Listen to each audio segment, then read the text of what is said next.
Sou Alexandre Alves e esse é o Panorama, podcast da Escola de Comando Estado-Maior do Exército, produzido pelo Observatório Militar da Praia Vermelha.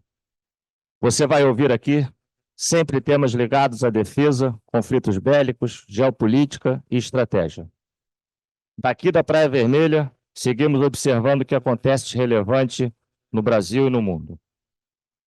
A invasão da Ucrânia pelas Forças Armadas Russas no dia 24 de fevereiro de 2022 é a maior operação militar na Europa desde a Segunda Guerra Mundial. O conflito já se desenvolve por mais de 500 dias. Milhares de civis e militares já perderam suas vidas e não se vê a curto prazo a paz entre Rússia e Ucrânia. O Observatório Militar da Praia Vermelha, logo após a invasão russa, criou um grupo de estudo com o objetivo de monitorar e analisar os principais acontecimentos desse conflito. A Ucrânia faz fronteira com os seguintes países: Rússia, Bielorrússia, Polônia, Eslováquia, Hungria, Romênia e Moldávia, além de ser banhada ao sul pelo Mar Negro. Esta região já foi palco de vários conflitos ao longo do tempo, sendo uma jovem nação em formação. Por isso, o Observatório Militar da Praia Vermelha possui grande interesse no acompanhamento da crise atual e em seus desdobramentos, estendendo seus reflexos e consequências para o Brasil e o mundo, buscando entender todos os atores envolvidos na guerra entre a Rússia e a Ucrânia. Hoje é a primeira edição do nosso Panorama, podcast que veio para ser a nossa ferramenta de comunicação da Escola de Comando Estado-Maior do Exército junto à sociedade. A primeira edição do Panorama vai falar sobre o momento atual da guerra Rússia-Ucrânia. E a nossa conversa de hoje será com o Coronel Morgado e o professor Sandro, ambos integrantes da Escola de Comando Estado-Maior do Exército, e vamos começar logo o nosso bate-papo, lançando para nossos dois convidados a nossa primeira pergunta. Estamos na iminência de completar 2 anos de conflito, que vai acontecer no próximo dia 24 de fevereiro do corrente ano. Como está a fase atual da guerra Rússia-Ucrânia, Morgado? Quando a gente analisa o conflito Rússia-Ucrânia, a gente tem que analisar por níveis, né? Eu vou bater aqui primeiramente o nível operacional e tático e depois o Sandro pega o nível político estratégico, né? Vamos começar assim, que eu acho que fica mais fácil. Quando a gente pegar no nível operacional e tático, nós estamos passando agora numa fase de reajustes, né? Porque nós tivemos uma contraofensiva ucraniana que não foi bem sucedida, e agora nós estamos numa fase de estabilização da frente, aonde todos os dois oponentes estão se reajustando para verificar quais serão as próximas medidas tomadas, né? Tendo em vista, inclusive, que nós estamos enfrentando agora lá o inferno, né? O inverno europeu, que isso é um fator primordial para o planejamento das operações, né? Ele vai dificultar muito as operações agora nesse período, né? Historicamente, a gente já conhece aquela região nesse período e sabemos que o inverno europeu, principalmente ali na região da Ucrânia, ele é um fator que dificulta muito o planejamento das operações. Então, isso aí está fazendo com que agora, no nível operacional, principalmente, né, há um arrefecimento das operações, né, inclusive pelo término da contraofensiva ucraniana, um reajuste, um recompletamento aí que está sendo necessário feito, e da mesma forma da Rússia, né? A Rússia também está verificando aí o que ela vai fazer, quais serão os próximos passos, né? Aí eu passo aí para o Sandro para ele dar uma analisada aí no nível político estratégico, que eu acho que ele está mais agitado do que no nível operacional e tático. Sem dúvida. Eu saúdo aqui a toda a nossa audiência e realmente o conflito nesse momento passa por uma grande fase de ajuste, como foi destacado pelo Morgado, e é importante que a gente tenha em mente que esses ajustes foram ditados muito pela questão política do conflito. Então, com o fracasso da ofensiva ucraniana, iniciada em 4 de junho de 23, e ela tendo fracassado nos seus objetivos de tentar cortar a ocupação russa em 2 metades, em uma divisão para dificultar a presença russa em território ucraniano, você tem aí também uma série de questões que foram colocadas que a gente pode até tratar um pouco mais à frente, mas uma grande esperança uma grande esperança dos países ocidentais que apoiam a Ucrânia no sentido de que essa ofensiva desse certo e encurtasse a guerra. O fato de que foi um pouco ignorado no Ocidente uma velha questão apontada por um prussiano morto, chamado Karl von Clausewitz, de que na guerra o inimigo se adapta, e os russos se adaptaram e aprenderam com seus fracassos de 2022, especialmente a contraofensiva ucraniana, que retomou boa parte do norte da Ucrânia.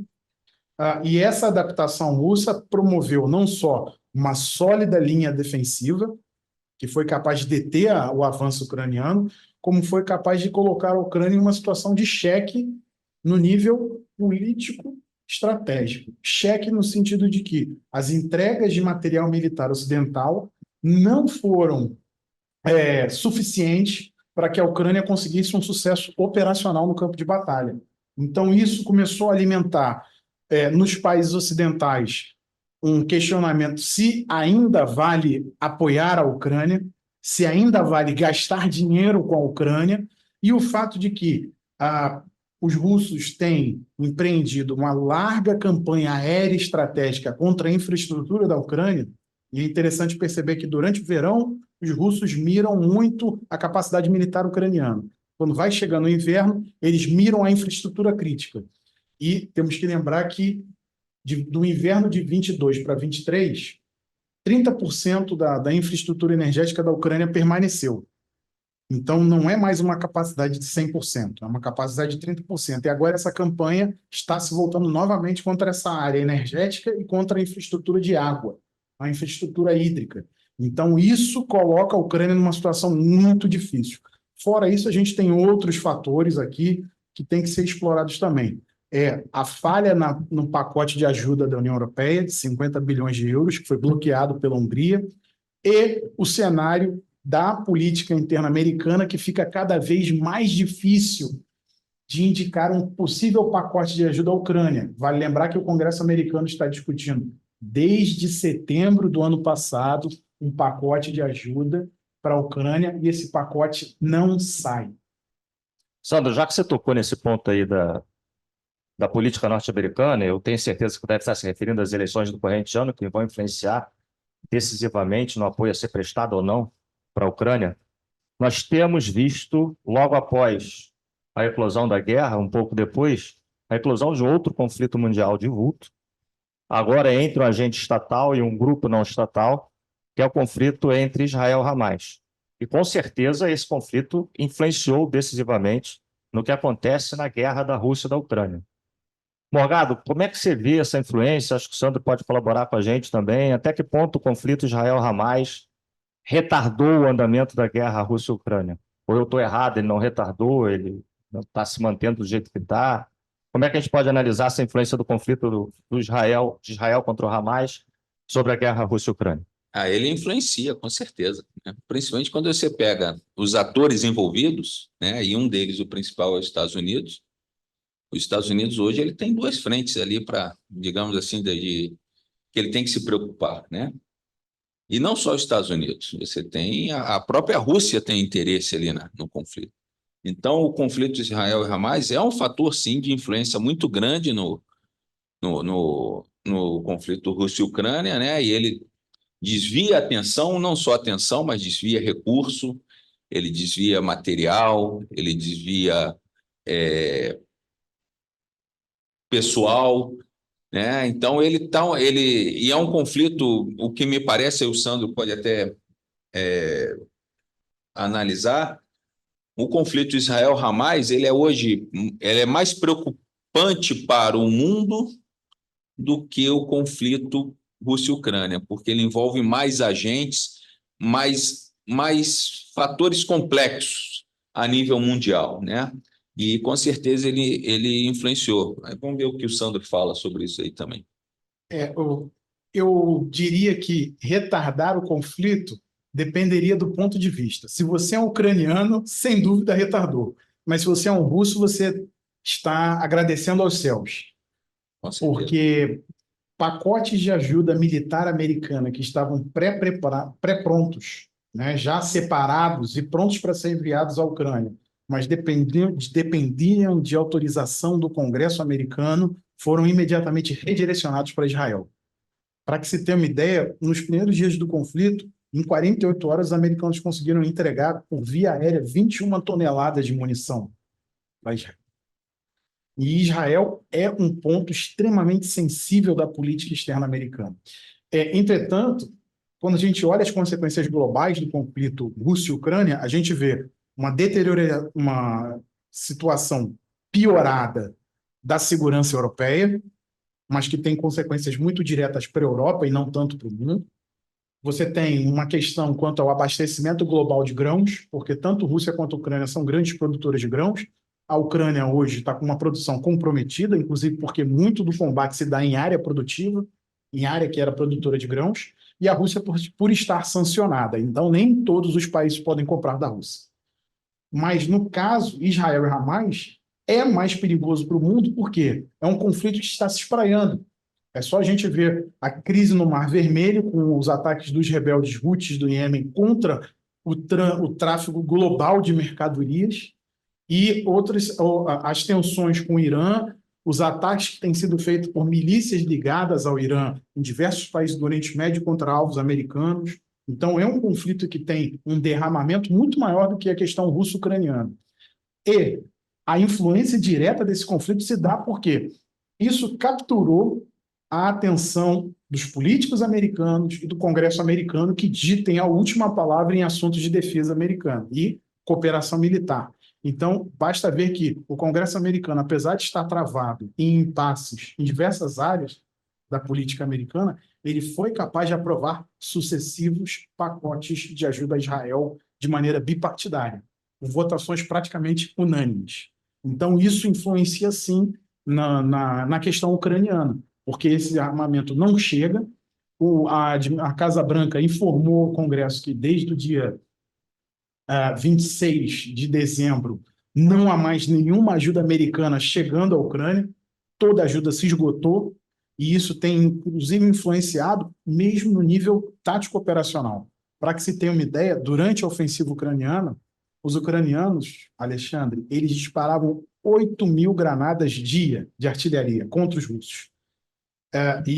Eu estava lendo material a respeito da guerra, uma reportagem do New York Times, e agora o gasto de munição é de 2.000 granadas por semana, o que demonstra a redução dramática dos estoques de munição e de equipamento militar ucranianos, e sem a ajuda americana, ela acaba deixando de puxar uma ajuda europeia, que acaba sendo um instrumento de ajuda americana também, ela é um instrumento de pressão sobre a Europa. Eu estou dando, vocês também têm que dar material para a Ucrânia. E ao perguntar sobre a influência de um conflito no outro, vocês levantaram uma outra questão bastante importante. A gente viu no início um questionamento muito grande da imprensa, da mídia mundial, sobre a logística, principalmente russa. A gente viu tanques paralisados por falta de combustível, a gente viu soldados inertes por falta de munição, fotos de comboios gigantescos em deslocamento parados, que o combustível não chegava. E agora, nessa análise que vocês fizeram, vocês voltaram a tocar no tema logístico, usando o aporte financeiro que foi dado à Ucrânia, usando as munições, a quantidade de tiros que você citou, Sandra, que diminuiu drasticamente. Então, eu posso concluir que hoje a logística está sendo um fator de definição de combate. Como é que está a logística atualmente nesse conflito? Há algum fator que esteja retardando o progresso de tropas, o envio de munições, a própria contraofensiva ucraniana parece que deu uma retardada? É a logística, né, um componente de poder de combate influenciando decisivamente nessa guerra. Eu queria que vocês abordassem um pouco isso. Morgado, como é que está o trabalho logístico, como é que está esse poder de combate no conflito? Essa questão logística, o mundo dá volta, né? Então, a gente não está aprendendo nada de novo, nós estamos se lembrando de coisas que a gente já tinha esquecido. O grande ensinamento da guerra Rússia e Ucrânia é a logística, principalmente a logística estratégica, que ela influencia muito a logística operacional e tática. Por quê? Porque nós estávamos vivendo uma fase no mundo, né, de conflitos de baixa intensidade. Tinha alguns teóricos aí que falavam que o conflito de alta intensidade tinha acabado, que não existiria mais. E a guerra Rússia e Ucrânia aí não mostrou uma coisa totalmente diferente, né? A geopolítica mundial hoje não está mostrando uma tendência totalmente diferente. E quando você tinha um conflito de baixa intensidade, nós mudamos muitos conceitos de logística estratégica. Começou-se a usar muito o tal do just in time, né? Que serve muito para a logística de um conflito de baixa intensidade, onde você tem consumos baixos, de calibre de munição baixa, pouca coisa.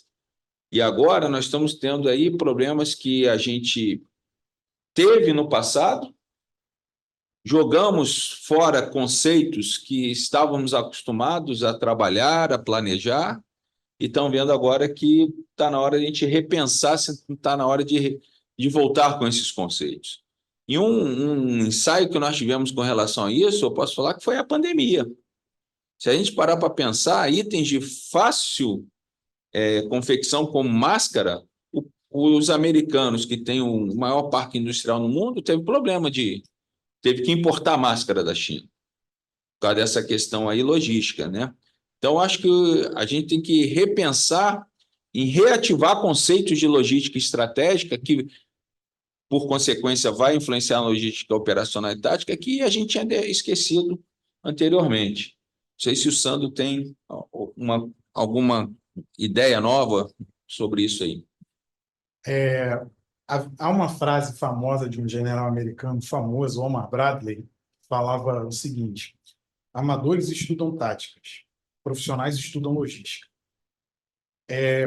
A logística russa no início do conflito, sem dúvida, especialmente no eixo norte, no ataque em direção à capital ucraniana, Kiev ou Kyiv, como preferirem, realmente foi uma logística muito atabalhoada, muito complicada, até pela natureza da operação. Eles não acreditavam que estavam fazendo uma invasão. Eles acreditavam que estavam fazendo uma operação de demonstração de força. Essa demonstração de força seria suficiente para fazer o governo ucraniano cair, e com isso faltou o transporte de toda a classe de materiais necessários a sustentar uma ação militar. Mas depois disso, os russos conseguiram se adaptar e eles lançaram mão de uma coisa que é muito comum em sua própria logística, que é a logística por ferrovia. Eles têm um grande número de tropas ferroviárias, são mais de 40 batalhões, e eles começaram a lançar mão desses batalhões, lançando linhas de ferro sobre o território ocupado da Ucrânia para fazer a logística chegar bem próximo às tropas. Então, hoje, você percebe que a Rússia consegue manter uma taxa de disparos de 10 mil granadas de artilharia a dia.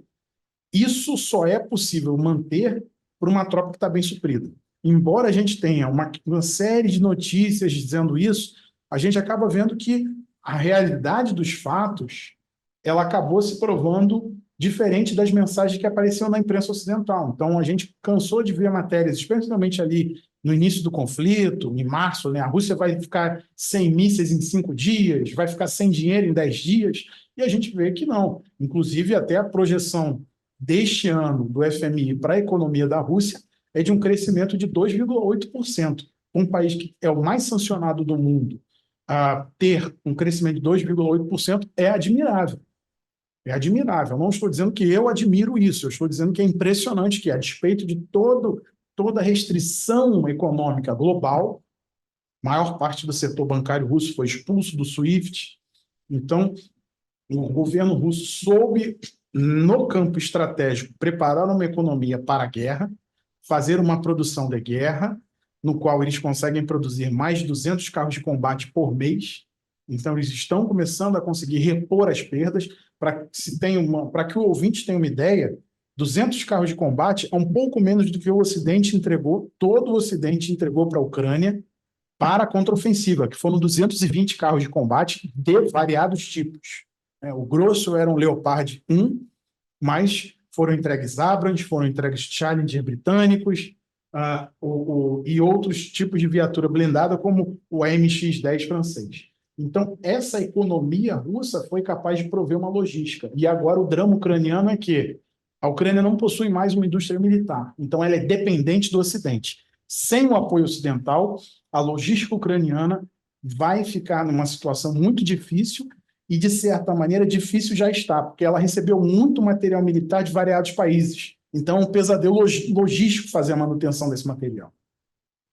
Nós já falamos de geopolítica, nós já falamos de logística, nós comentamos influência americana, diversos fatores. Eu vou mudar um pouco o rumo da nossa conversa agora.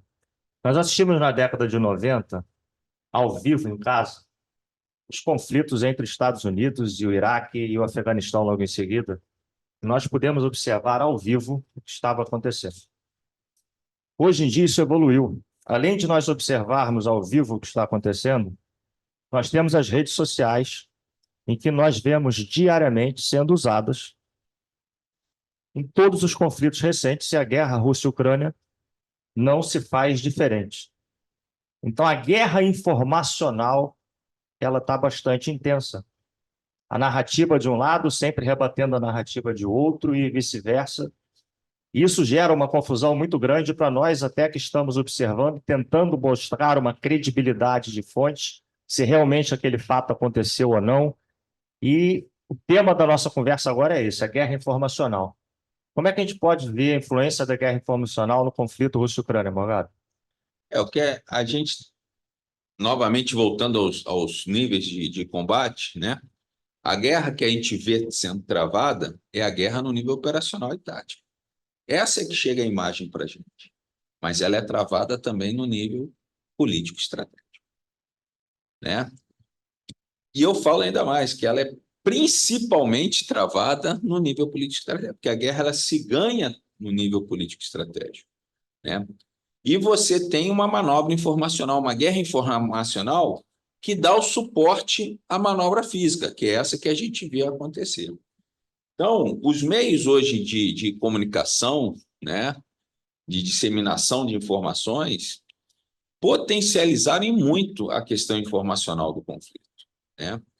E essa guerra informacional, e não é de hoje, a gente sabe que não é de hoje, a gente já estudava isso há muitos anos, né? Mas tendo em vista aí o avanço tecnológico, o principal objetivo da guerra informacional é você ganhar a liberdade de ação para a manobra física, né? Então, ela dá esse suporte de você planejar uma guerra informacional, você travar uma guerra informacional que é extremamente complexa e complicada, né?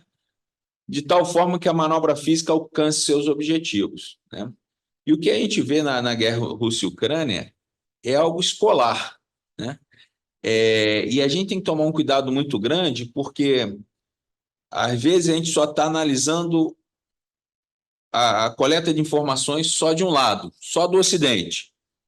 E a gente esquece que a guerra informacional, né, ela tem vários lados, ela tem vários grupos. Num grupo tal está falando uma coisa, numa mídia X está falando outra coisa, numa mídia Z está falando outra coisa. Então, a guerra informacional é tão complexa que você tem que se ligar com tudo isso. O ambiente operacional hoje, né, que é composto pelas três dimensões, a física, a humana e a informacional, né, a informacional ela permeia isso. Como a gente fala isso? Você utiliza a dimensão informacional para influenciar a dimensão humana para que ela atue na dimensão física. E aí vai a complexidade da guerra informacional. E nós estamos vendo um combate, uma guerra informacional muito complexa, né, Sandro? O que tu acha aí nessa guerra Rússia-Ucrânia? A gente pode dizer que o campo informacional está lidando com aquelas munições que não são munições cinéticas, são munições da mente. E ambos os lados tentam criar uma onda favorável a si, se valendo de redes sociais, se valendo de posts, se valendo de vídeos, se valendo de deepfakes, vídeos falsos e por aí vai. O grande risco, talvez seja, e eu vejo que esse risco talvez seja maior do lado ucraniano do que do lado russo, é de começar a guiar a lógica da guerra pela lógica dos likes em redes sociais. Então, por exemplo, os ucranianos têm feito uma grande campanha contra a Marinha Russa no Mar Negro. É uma campanha interessante, mas na principal dimensão da guerra, que é terrestre, ela não tem efeito praticamente nenhum, porque o apoio logístico russo vem pelas fronteiras, não vem por via naval.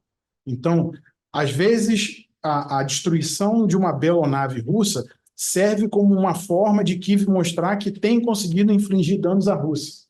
Mas, no âmbito estratégico, quantas brigadas russas foram destroçadas ou destruídas com o resultado deste movimento? Praticamente nenhuma. Então, há uma questão que E a outra coisa também que é muito perigosa para nós que acompanhamos o conflito, que é sempre evitar cair no lado das torcidas, porque há uma torcida pró-russa, mantida por canais pró-russos e figuras pró-Rússia, e há uma torcida pró-Ucrânia, que é assumida por pessoas, é replicada por pessoas no Ocidente em relação ao conflito. Então fica muito difícil de acompanhar, porque muitas vezes uma notícia é muito espetacularizada, cria-se uma notícia falsa, informa-se que abateram-se aviões russos ou aviões ucranianos, e quando a gente vai apurar, não foi bem assim. Não houve nem, às vezes, nem houve o abate. Às vezes nem houve voo daquela determinada aeronave naquele dia. É um exemplo que a gente pode colocar. É outro. Durante a contraofensiva ucraniana, eu até posso dizer que a torcida para a Ucrânia foi extremamente negativa para a Ucrânia, porque no afã de demonstrar progresso, essas contas, pessoas, perfis, muitas vezes acabavam revelando movimentos de tropa ucranianos que deveriam ter sido encobertos por razão de segurança, e acabaram ajudando aos russos a responder a qualquer penetração em sua linha defensiva. Então, esse é só um exemplo de como a guerra informacional pode ser bem utilizada, mas também como ela pode ser muito mal utilizada e lhe prejudicar. E é uma coisa que talvez não se tenha a completa dimensão ainda no Ocidente de como isso pode ser feito. Agora a gente tem visto um grande esforço russo de demonstrar aquilo que seria chamado de a impossibilidade da guerra. O que eu quero dizer com isso? Por que continuar lutando pela Ucrânia? Nosso interesse, há um discurso, principalmente em contas pró-russa, agora muito interessante, aparecendo nesse momento que a gente está vendo, nesse início de 2024, no sentido de dizer: o assunto entre nós e a Ucrânia é um assunto familiar, a OTAN nunca tinha que ter se metido, a gente nunca atacou a OTAN, por que a gente vai atacar agora? Então, é um discurso interessante, porque esse discurso tem sido capturado especialmente por figuras ligadas à direita na Europa e ao Partido Republicano dos Estados Unidos. E aí eles estão dizendo: os russos estão querendo resolver a questão na Ucrânia. Então, a gente podia pensar na paz, podia negociar. Obviamente que os ucranianos são os menos interessados em que esse discurso ganhe força. Mas é um exemplo de como essa guerra informacional pode moldar a percepção a respeito da guerra. O nosso papo está muito bom, a gente está conversando, já abordando diversos temas, acho que de grande importância do conflito, mas nós precisamos ir caminhando para o nosso final. E aí vamos para aquela pergunta mágica que ninguém gosta de responder. É aquela que desafia o comentarista, que desafia o analista de conjuntura a tentar prever o futuro. E a pergunta final é essa: o que vai acontecer daqui para frente? O que podemos esperar desse conflito Rússia-Ucrânia? Alguns contendores estão próximos de alcançar o seu objetivo? Se sim, qual? Essa guerra vai se desenrolar por muito mais tempo? Como se visualiza o futuro desse conflito? Eu sei que é uma pergunta extremamente difícil, que exige uma resposta que será dada, eu tenho certeza, em cima da análise dos senhores, e não de futurologia. Então, essa é a nossa última pergunta, para a gente fechar nossa primeira edição do Panorama. E eu acho que eu vou começar mais uma vez com o Morgado, para ele ficar numa situação um pouco mais complicada, né? Que é o primeiro a falar, depois, se ele falar besteira, o Sandro vai, completa, corrige, não sei. Então, Morgado, como é que esse conflito vai continuar, Morgado? Coincidências, né, acontecem na vida. Eu estava conversando isso com o Sandro, acho que há 2 dias atrás, né? Por que eu estou falando isso? Novamente, vamos analisar o conflito por níveis. Então, em cada nível tem seus objetivos. Você tem os objetivos políticos, os objetivos estratégicos, os objetivos militares, né? E fazendo uma análise desde o início do conflito para agora, a gente vê que quando a gente divide o conflito por fases, principalmente analisando o lado russo, vou pegar aqui. O russo ele tem uma primeira fase de uma ofensiva, depois ele faz um retraimento lá de Kiev, ou Kiev, como o Sandro falou, depois dá uma estabilização, aí você começa a ter contra-ofensiva ucraniana e estabilização da frente. Contra-ofensiva ucraniana e estabilização da frente. Nós tivemos agora uma contra-ofensiva ucraniana e estamos agora numa fase de estabilização de frente, principalmente no nível operacional. E eu falei com o Sandro, uns 2 dias atrás, falei: Sandro, será que não é possível a gente começar a pensar, não é bater o martelo, mas começar a pensar que, como a Rússia só fez uma ofensiva, digamos, no nível operacional, não estamos falando nível tático, nível operacional, uma grande ofensiva. Será que a Rússia já não alcançou seus objetivos militares? Ele já não começa a nos dar uma pista que os objetivos militares russos já podem ter sido alcançados, não os objetivos políticos que foram estabelecidos, segundo o... E aí a gente tem que entender, né, o que é desnazificar a Ucrânia, né? Como ele falou. Será que o desnazificar a Ucrânia significa trocar o governo ucraniano? E aí a gente começa a fazer essas relações. Então, é possível, não posso afirmar, mas digamos aí, como eu sou flamenguista, há um cheirinho de que os objetivos militares russos podem ter sido alcançados, não os objetivos políticos. Do lado ucraniano, né, como o Sandro falou, né, o centro de gravidade ucraniano é o apoio ocidental à Ucrânia, né?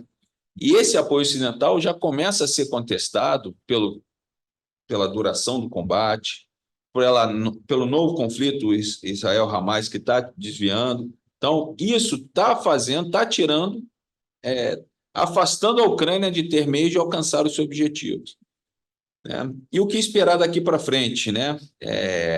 Eu acho que o conflito Israel-Hamas é um fator que vai influenciar muito nessa questão do conflito Rússia-Ucrânia.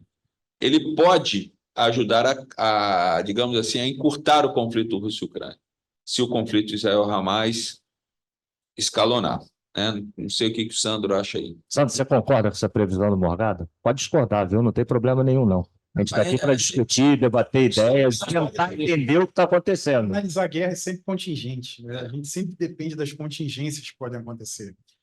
Eu diria que talvez possa ser isso. Eu diria que o derramamento do conflito no Oriente Médio, especialmente com a questão dos Houthis, pode sim colocar a Ucrânia numa situação ainda pior do que parece. O que eu quero dizer com isso? Como o Morgado bem identificou, a Ucrânia só vai se manter na guerra com apoio ocidental. Ela não tem condições de se manter na guerra sozinha. Não tem. Ela não produz material militar. O que a gente tem visto de produção na Ucrânia é a adaptação de drones comerciais, vendidos em todo o mundo, até mesmo drones chineses, para continuarem a campanha.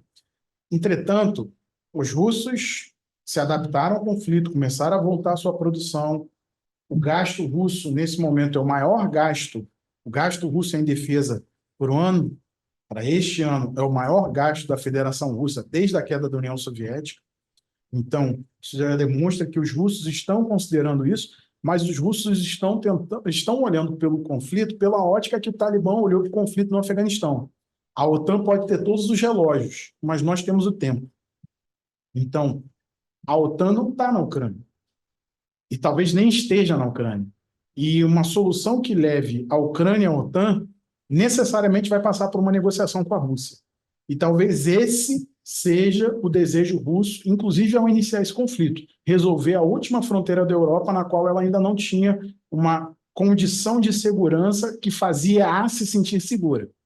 Nos países bálticos, eles são membros da OTAN, então, resolvido. Finlândia, resolvido. E o Cáucaso, a Rússia interviu de maneira pesada e direta e resolveu a situação. Tanto que você tem os chechenos lutando pelos russos na Ucrânia. Então, eu acho que é um conflito que não termina esse ano de 2024, nem por parte de Rússia, nem por parte de Ucrânia, porque a Ucrânia vai tentar prolongar o conflito ao máximo, até mesmo se com a derrocada do material militar ocidental, ela talvez passe a uma estratégia de guerra irregular, e aí gerar um atrito que force os russos a saírem.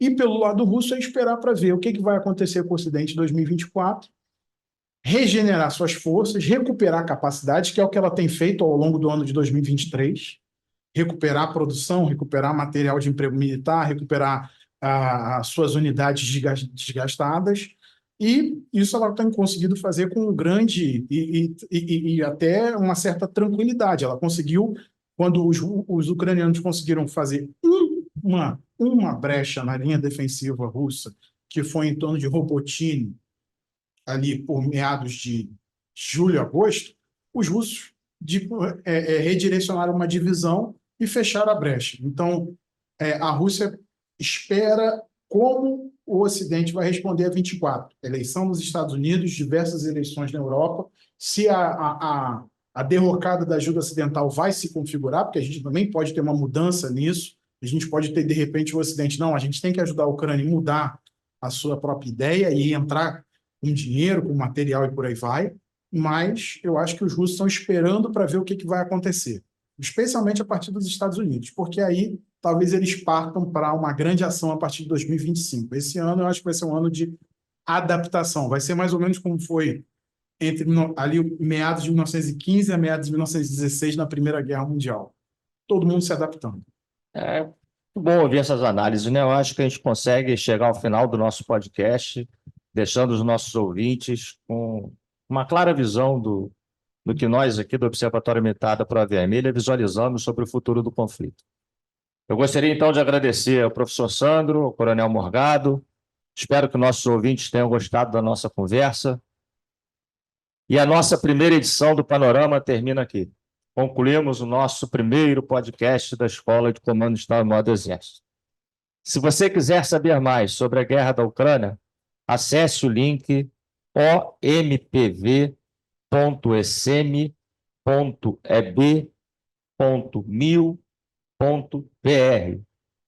E nós seguiremos aqui na Praia Vermelha, observando o que acontece relevante no Brasil e no mundo.